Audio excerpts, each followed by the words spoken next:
जिसे सब एक मासूम भाई मानते थे, वही निकला राजा हत्याकांड का असली मास्टरमाइंड। अब नहीं बच सकेगा सोनम का भाई गोविंद रघुवंशी।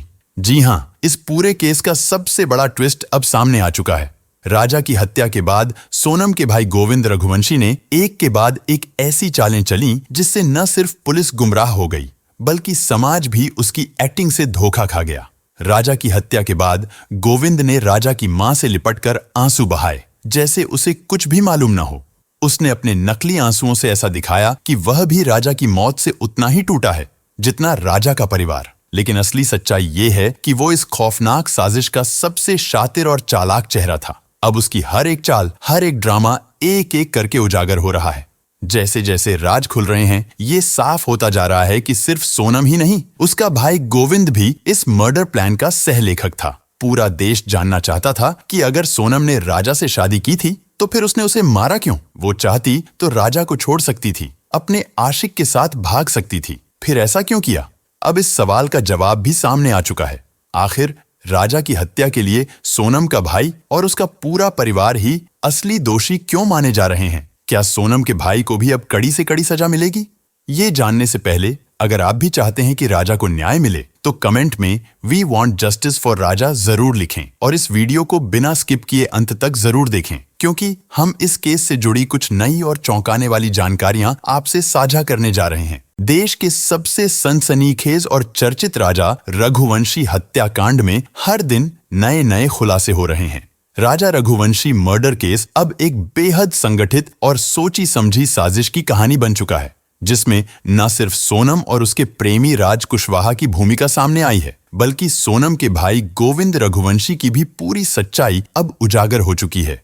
अब तक ऐसा लग रहा था कि राजा को जल्द ही न्याय मिलेगा, क्योंकि सारे सबूत पुलिस के हाथ लग चुके थे। 8 लोगों की गिरफ्तारी भी हो चुकी थी और राजा के परिवार को पूरी उम्मीद थी कि मेघालय पुलिस अब राजा के कातिलों को सजा दिलाकर इंसाफ दिलाएगी। लेकिन अब वही पुलिस जांच इतनी कमजोर पड़ चुकी है कि एक एक कर आरोपी जमानत पर बाहर आते जा रहे हैं, जिससे राजा के परिवार की उम्मीदें टूटती जा रही हैं। राजा का परिवार आज भी इंसाफ के इंतजार में है। सिर्फ राजा का परिवार ही नहीं, बल्कि पूरे देश भर में लोग सोनम और बाकी आरोपियों के खिलाफ सख्त कार्रवाई की मांग कर रहे हैं। लेकिन इन सब के बीच कोर्ट से आई एक के बाद एक जमानत की खबरों ने राजा के परिजनों को गहरे सदमे में डाल दिया है। अब तक 3 आरोपियों को कोर्ट से जमानत मिल चुकी है, जिससे राजा का परिवार बेहद आक्रोशित और दुखी है। राजा की मां की तबीयत अचानक बिगड़ गई और परिवार इस कदर आक्रोशित है कि राजा के भाई विपिन रघुवंशी ने चेतावनी दी है, अगर ऐसे ही आरोपियों को जमानत मिलती रही तो हमारा पूरा परिवार आत्मदाह कर लेगा। अब तक जिन 3 लोगों को जमानत मिली है, उनमें पहला नाम है लोकेंद्र सिंह तोमर का। यह वही व्यक्ति है जिसके फ्लैट में सोनम ने राजा की हत्या के बाद लगभग 14 दिन तक खुद को छुपाए रखा। उस पर सोनम को शरण देने और पुलिस से छुपाने में मदद करने का आरोप है। दूसरा नाम है बलवीर अहिरवार का। बलवीर अहिरवार उसी फ्लैट का सिक्योरिटी गार्ड था। उस पर आरोप है कि उसने भी सबूतों के साथ छेड़छाड़ की और सोनम की मदद की। तीसरा जो सबसे बड़ा आरोपी है वो है Shalom James. Shalom James Indore का एक प्रॉपर्टी डीलर, जिस पर सोनम का बैग छुपाने और बाद में उसे जलाने का आरोप है। पुलिस को इस बैग के जले हुए अवशेष बाद में बरामद हुए। जब क्राइम ब्रांच ने शिलोम के ससुराल में छापा मारा तो वहां से सोनम के जेवर, laptop, pen drive, bank documents, एक पिस्तौल और कई अहम सबूत मिले। इसके बावजूद भी उसे जमानत मिल गई, जिससे लोग गुस्से में हैं और मेघालय पुलिस पर आरोप लगा रहे हैं कि सबूत मिलने के बाद भी उन्होंने जानबूझकर केस को कमजोर करने की कोशिश की है ताकि सोनम को बचाया जा सके। शिलोम की जमानत के बाद राजा का परिवार सदमे में है। मां की तबीयत बिगड़ गई और भाई विपिन रघुवंशी फूट फूट कर रो पड़े। उन्होंने कहा, जांच में जरूर कोई न कोई कमी है, तभी इतने अहम सबूतों के बावजूद शिलोम जेम्स को जमानत मिल गई। राजा के भाई विपिन रघुवंशी का आरोप है कि सोनम का भाई गोविंद इस पूरी साजिश में शुरू से ही शामिल है। उसने पैसे और राजनीतिक पहुंच के दम पर तीनों आरोपियों को जमानत दिलवाई ताकि केस को धीरे धीरे इतना कमजोर कर दिया जाए कि सोनम को आसानी से बचाया जा सके। राजा के भाई विपिन ने बेहद गुस्से में कहा, गोविंद ने हमारे साथ सिर्फ धोखा ही नहीं किया, हमारे भरोसे का खून किया है। शुरुआत में गोविंद ने खुद को बचाने के लिए हमारे सामने आकर आंसू बहाए, रोने धोने का नाटक किया ताकि हम उसे और उसके परिवार को आरोपी न बनाएं। हमें लगा वो हमारे साथ है, लेकिन असलियत कुछ और ही निकली।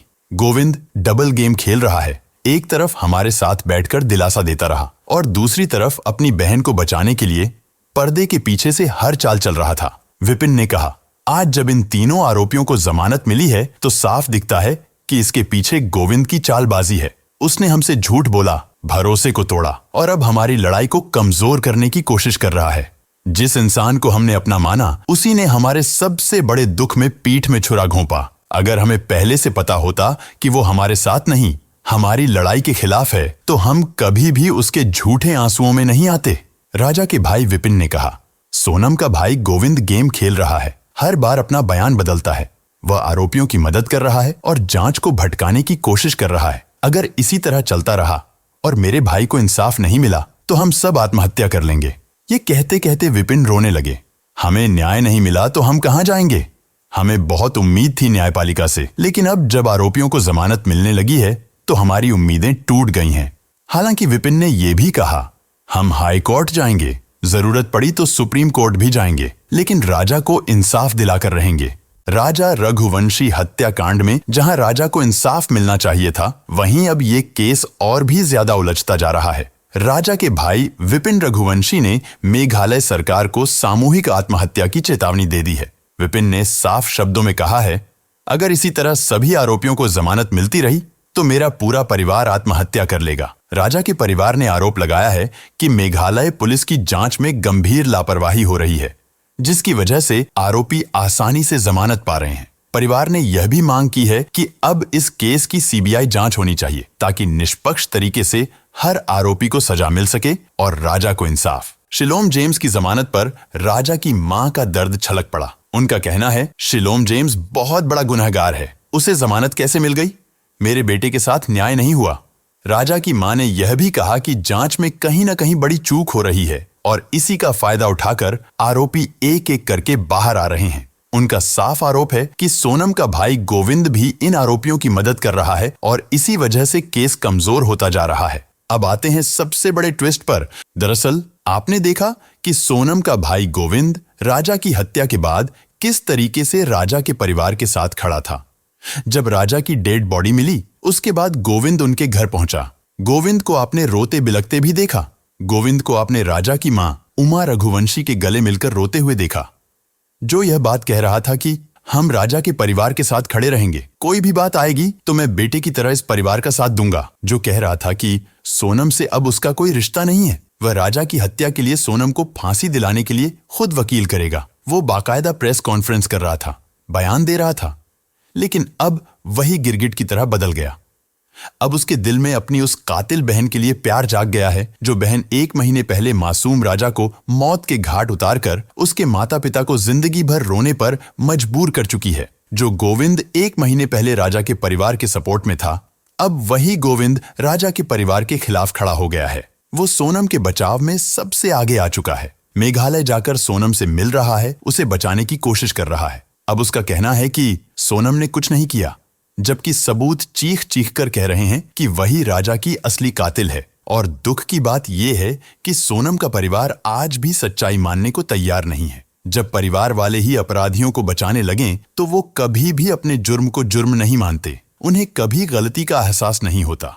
और इसीलिए आज हम सबकी जिम्मेदारी बनती है कि इस केस में न सिर्फ सोनम बल्कि उसके भाई जैसे छुपे गुनहगारों को भी सजा दिलाई जाए। मेघालय पुलिस के सूत्रों के मुताबिक सोनम के भाई गोविंद की गतिविधियों और बयानों में कई ऐसे विरोधाभास मिले हैं जो इस केस को और भी गहरा बना रहे हैं। उसने जिस तरह से पुलिस के सामने अलग अलग बयान दिए और हर बार अपनी बातों में बदलाव किया, उससे शक और भी बढ़ गया है। अब जांच एजेंसियां गोविंद की हर हरकत और उसके फोन कॉल्स की डिटेल्स खंगाल रही हैं। माना जा रहा है कि राजा की हत्या के पीछे जो मास्टर प्लान था, उसमें गोविंद की भूमिका सबसे अहम रही है। राजा के अंतिम संस्कार के बाद गोविंद की तस्वीरें वायरल हुईं, जिसमें वो राजा की मां उमा रघुवंशी से लिपटकर रो रहा था। यह दृश्य बहुत भावुक था, लेकिन पुलिस का मानना है कि ये एक सोची समझी रणनीति हो सकती है ताकि समाज की सहानुभूति उसे और उसके परिवार को मिले और सामाजिक बहिष्कार से बचा जा सके। गोविंद न सिर्फ उज्जैन में राजा के अंतिम संस्कार में गया, बल्कि परिवार के और कार्यक्रमों में भी शरीक होता रहा। लेकिन यह सब क्या सिर्फ दिखावा था? जांच में सामने आया है कि गोविंद की बालाजी फर्म का नाम हवाला कारोबार से जुड़ा हुआ है। पुलिस को शक है कि राज और जितेंद्र रघुवंशी के जिन बैंक अकाउंट्स का इस्तेमाल सोनम कर रही थी वे बालाजी फर्म के माध्यम से मनी ट्रांसफर और हवाला ट्रांजैक्शन के लिए उपयोग में लाए गए थे। यह भी आशंका जताई जा रही है कि अगर पुलिस ने इस फर्म की जांच शुरू कर दी तो गोविंद खुद फंस सकता है। शायद इसी डर से वह इस केस से लोगों का ध्यान भटकाने में लगा है। गोविंद ने बार बार बयान दिया कि राज और सोनम भाई बहन जैसे थे, लेकिन अब सबूत कुछ और ही कहानी कह रहे हैं। यह दावा किया जा रहा है कि गोविंद नहीं चाहता था कि केस में लव ट्रायंगल एंगल उभरे, क्योंकि इससे सोनम और उसकी फर्म दोनों की छवि खराब होती। यही कारण है कि वह जानबूझकर मीडिया और पुलिस के सामने ऐसे रिश्ते की बात करता रहा जिससे लोगों को गुमराह किया जा सके।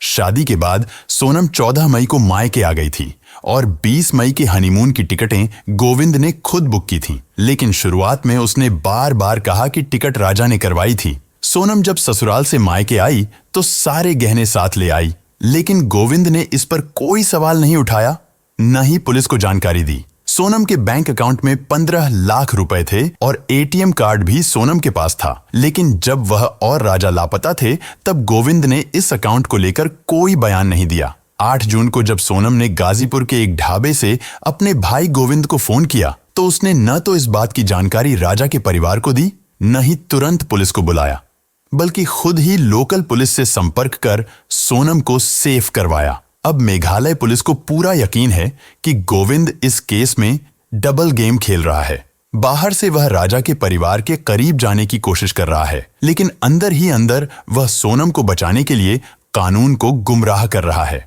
अदालत में भी कोशिश हो सकती है कि सोनम को मानसिक रूप से अस्थिर बताकर सजा से बचाया जाए, और इस थ्योरी के पीछे भी गोविंद की ही रणनीति मानी जा रही है। उसके मोबाइल रिकॉर्ड, लोकेशन डेटा और बैंक लेन देन की जांच की जा रही है। गोविंद अब सिर्फ सोनम का भाई नहीं, इस केस में एक प्रमुख संदिग्ध बन चुका है। अब सोनम का भाई खुलेआम कह रहा है कि सोनम निर्दोष है, उसे फंसाया गया है। हम सोनम से मिलने मेघालय जाएंगे, एक अच्छा वकील करेंगे और उसे बाहर निकालेंगे। इतना ही नहीं, वो उसी कातिल बहन से राखी बंधवाने की भी बात कर रहा है, जिस बहन ने 1 महीने पहले एक बहन से उसका भाई छीन लिया, एक माँ से उसका बेटा छीन लिया, एक पिता से उसके बुढ़ापे का सहारा छीन लिया, जिस भाई ने पहले राजा के परिवार को झूठी हमदर्दी दिखाकर उनका भरोसा तोड़ा, फिर उसी बहन के साथ खड़ा हो गया जिसने सब कुछ छीन लिया। अब उस भाई को भाई कहने का कोई हक नहीं। सोनम के लिए वो भाई नहीं, उसका बचाव करने वाला दूसरा गुनहगार है। अगर इंसाफ की नजर से देखें तो सोनम को अब उस भाई से राखी नहीं, सजा मिलनी चाहिए, और उस भाई को भाई नहीं, केस का सह अभियुक्त माना जाना चाहिए, क्योंकि जो व्यक्ति हत्या की मास्टरमाइंड बहन के बचाव में वकील खोज रहा है, सबूतों को झुठला रहा है, वो भी कहीं ना कहीं इस साजिश का हिस्सा है या बन चुका है। अब सोनम का भाई गोविंद पूरी तरह दबाव में है। राजा रघुवंशी के परिवार ने जब से सोनम और राज के नार्को टेस्ट की मांग उठाई है, तब से गोविंद बुरी तरह घबराया हुआ है। वो जो पहले हर कॉल पर बात करता था, अब फोन उठाना तक बंद कर चुका है। राजा के परिजनों ने कई बार कॉल करने की कोशिश की, लेकिन हर बार या तो फोन स्विच ऑफ मिला या फिर उसने जानबूझकर नजरअंदाज किया। क्या ये डर है कि अब सच्चाई सामने आ जाएगी, या फिर गोविंद को इस बात का एहसास हो चुका है कि सोनम के साथ साथ अब उसका नाम भी खुलासे की कगार पर है। सच के सामने अब झूठ टिक नहीं पाएगा, और शायद इसी डर से गोविंद ने अपनी आवाज को बंद कर दिया है अपने फोन के साथ। क्या ये डर है कि नार्को टेस्ट में उसकी बहन की सच्चाई सामने आ जाएगी, या फिर उसे पता है कि सिर्फ सोनम नहीं, वो खुद भी जल्द घेरे में आने वाला है। फिलहाल इतना तय है, सच सामने आने से पहले झूठ खुद को छिपाने की पूरी कोशिश कर रहा है, और इस बार झूठ की ये परत सोनम के भाई गोविंद के इर्द गिर्द सख्त होती जा रही है। राजा के परिजनों ने सीधे तौर पर सोनम के भाई गोविंद रघुवंशी, उसकी मां और पिता पर गंभीर आरोप लगाए हैं। राजा के बड़े भाई विपिन रघुवंशी का कहना है कि ये पूरा मामला किसी 1 या 2 लोगों की साजिश नहीं, बल्कि सोनम के पूरे परिवार की प्लानिंग का नतीजा है। उन्होंने सार्वजनिक रूप से सोनम, राज कुशवाहा, गोविंद और सोनम के माता पिता के नार्को टेस्ट की मांग की है, ताकि यह स्पष्ट हो सके कि हत्या की स्क्रिप्ट कहां और किसने लिखी थी। राजा के परिजनों का आरोप है कि हत्या के बाद गोविंद ने पुलिस और समाज को गुमराह करने के लिए इमोशनल ड्रामा किया। परिजनों ने यह भी आरोप लगाया है कि सोनम और उसके परिवार ने मिलकर एक पूरा प्लान तैयार किया, जिसमें न सिर्फ हत्या की साजिश थी बल्कि सभी सबूतों को छिपाने और बच निकलने की स्कीम भी शामिल थी। राजा के परिवार का साफ कहना है कि अगर इन सब का नार्को टेस्ट कराया जाए तो सच्चाई सबके सामने आ जाएगी। राजा के पिता और भाई ने आरोप लगाया है कि सोनम के परिवार का मकसद राजा को फंसाकर पैसे ऐंठना था, लेकिन जब उन्हें लगा कि राजा इतना भोला नहीं है और पकड़ में आ सकता है तो हत्या कर दी। सोनम राजा से शादी नहीं करना चाहती थी, लेकिन उसके पिता ने पैसों के लालच में सोनम पर दबाव बनाया। राजा करोड़पति घर का लड़का था। सोनम का परिवार करोड़ों रुपए वसूलना चाहता था और जब ये प्लान पूरा नहीं हुआ या राजा ने कोई विरोध किया तब साजिश रचकर उसकी हत्या कर दी गई। अब लोगों की मांग है कि सोनम के पूरे परिवार को कड़ी से कड़ी सजा दी जाए ताकि दोबारा कोई भी ऐसा करने की सोच न सके। सोनम की फोन चैट और कॉल रिकॉर्ड्स में संकेत मिले हैं कि अगर हत्या ना होती तो वो राजा पर येलमनी, मेंटेनेंस, घरेलू हिंसा या मानसिक उत्पीड़न के आरोप लगाकर पैसे ऐंठने वाली थी। कई रिपोर्ट्स में कहा गया कि शादी महज दिखावा था। सोनम और उसका परिवार राजा की आर्थिक स्थिति देखकर शादी के लिए जल्दी तैयार हुए। यहाँ तक कि शादी के गहने, कपड़े और शॉपिंग सब राजा की तरफ से ही हुई थी। राजा रघुवंशी हत्याकांड की तह तक जाने के लिए मेघालय पुलिस की विशेष जांच टीम सोनम रघुवंशी के घर, उसके भाई के ऑफिस, फैक्ट्री और उस फ्लैट तक पहुंच चुकी है जहां सोनम हत्या के बाद कुछ दिन तक छिपी हुई थी। पुलिस इस दौरान सोनम के परिवार वालों से घंटों तक पूछताछ कर रही है और हर उस पहलू की गहराई से जांच कर रही है जो इस हत्या की साजिश से जुड़ा हो सकता है। घर की तलाशी में पुलिस को 2 सूटकेस मिले हैं जिनकी गहनता से जांच की जा रही है। टीम ने यह भी पता लगाया कि हत्या से पहले सोनम का अपने परिवार से कई बार विवाद हुआ था। सोनम के पड़ोसी बताते हैं कि शादी से पहले सोनम के घर से अक्सर तेज आवाजों में झगड़े सुनाई देते थे। एक पड़ोसी ने बताया कि शादी की तारीख जैसे ही पक्की हुई, रोज झगड़े होने लगे। सोनम की आवाज साफ बाहर तक आती थी। सोनम ने साफ कह दिया था कि मैं राजा से शादी नहीं करना चाहती। उसने अपनी मां से बात की, लेकिन उसके पिता देवी सिंह ने कहा, शादी होगी तो मेरी मर्जी से। जांच में सामने आया है कि सोनम शादी से लगातार इनकार कर रही थी। वह अपने भाई गोविंद के साथ बिजनेस करना चाहती थी, पर पिता देवी सिंह संतुष्ट नहीं थे। उन्हें शक था कि सोनम कुछ छुपा रही है। जब सोनम ने कई बार विरोध किया तो देवी सिंह ने उसे धमकी देते हुए कहा कि अगर तुम शादी नहीं करोगी तो मैं जान दे दूंगा। मेघालय पुलिस ने जब सोनम से पूछा कि राजा की हत्या क्यों की तो उसका जवाब चौंकाने वाला था। सोनम ने कहा, मेरे मम्मी पापा को सब पता है, जाकर उनसे पूछिए। जब पुलिस ने सोनम की मां से इस बारे में पूछा तो उन्होंने कहा, हाँ, सोनम ने कहा था कि वह इस रिश्ते से खुश नहीं है, पर क्या करें, उसके पापा नहीं मान रहे थे। सोनम ने अपनी मां से साफ कहा था कि मैं राजा से शादी तो कर लूंगी, लेकिन उसके साथ कभी खुश नहीं रहूंगी, लेकिन बाद में इसका अंजाम बहुत बुरा होगा और अब ये बुरा अंजाम आप सबके सामने है। राजा अब इस दुनिया में नहीं है। मेघालय पुलिस को शक है कि इस हत्याकांड की साजिश पहले से रची जा चुकी थी और सोनम के परिवार के कुछ सदस्य इस योजना से अनजान नहीं थे, इसीलिए उनसे लगातार पूछताछ की जा रही है। पड़ोसियों की गवाही, सोनम की शादी से पहले की गतिविधियां, घर में तनाव का माहौल और उसके बयानों को देखते हुए पुलिस यह मानकर चल रही है कि यह सिर्फ एक अपराध नहीं बल्कि एक ठंडी दिमाग से बनाई गई साजिश थी। यह केस अब हर दिन एक नई परत खोल रहा है और सोनम के घर के हर कोने, हर रिश्ते और हर झूठ पर पुलिस की पैनी नजर है। अब सबकी निगाहें इस बात पर टिकी हैं कि कब यह रहस्य पूरी तरह उजागर होगा और राजा रघुवंशी को पूरा न्याय मिलेगा। सोनम अपने भाई गोविंद के साथ प्लाईवुड के कारोबार में लगी हुई थी, लेकिन जल्द ही उसने हवाला के गोरख धंधे में भी अपने पैर जमाने शुरू कर दिए। तकरीबन 2 महीने पहले सोनम ने इंदौर के स्कीम नंबर 54 इलाके में एक नया दफ्तर खोला था।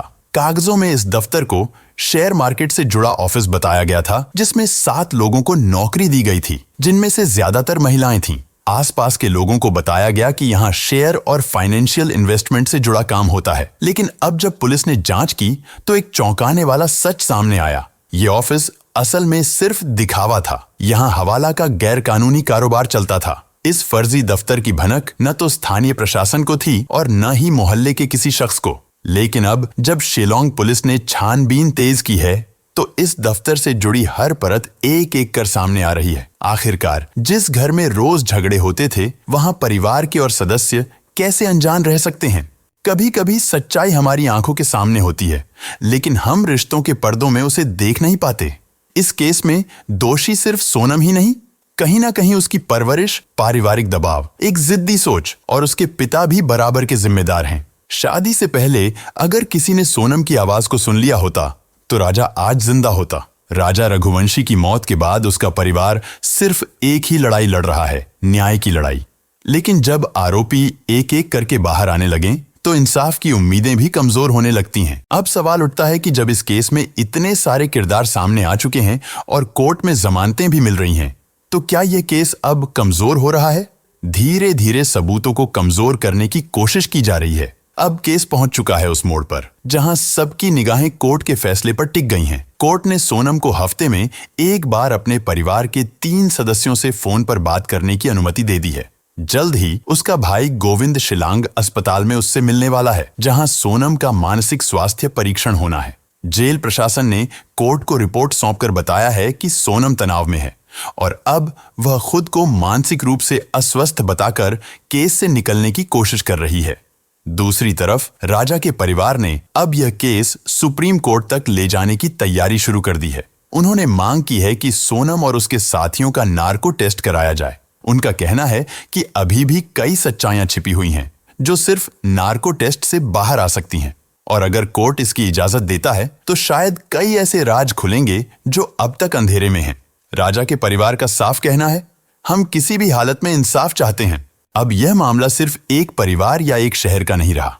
यह केस अब एक सामाजिक और राजनीतिक बहस का मुद्दा बन चुका है। फिलहाल पुलिस जल्द ही चार्जशीट दाखिल करने वाली है और इस बहुचर्चित ट्रायल की शुरुआत भी जल्द होने की उम्मीद है। अब सवाल यही है कि क्या राजा के परिवार को मिलेगा पूरा इंसाफ, या फिर ये मामला भी उन अधूरे फैसलों में शामिल हो जाएगा जिन्हें वक्त के साथ लोग भूल जाते हैं। लेकिन आपका इस पूरे केस पर क्या कहना है? क्या सोनम के साथ साथ उसके भाई गोविंद को भी कड़ी से कड़ी सजा मिलनी चाहिए? अपनी राय कमेंट करके जरूर बताएं। अगर आप भी चाहते हैं कि राजा को इंसाफ मिले तो इस वीडियो को इतना शेयर कीजिए कि ये आवाज हर उस शख्स तक पहुंचे जो आज भी अंधेरे में है। साथ ही कमेंट में जरूर लिखिए जस्टिस फॉर राजा, ताकि आपकी आवाज भी इस इंसाफ की लड़ाई का हिस्सा बन सके। साथ ही इस केस से जुड़ी हर अपडेट पाने के लिए चैनल को सब्सक्राइब करके बेल नोटिफिकेशन को ऑल पर सेलेक्ट कर लें, ताकि हमारी नई वीडियो की नोटिफिकेशन आपको सबसे पहले मिल सके।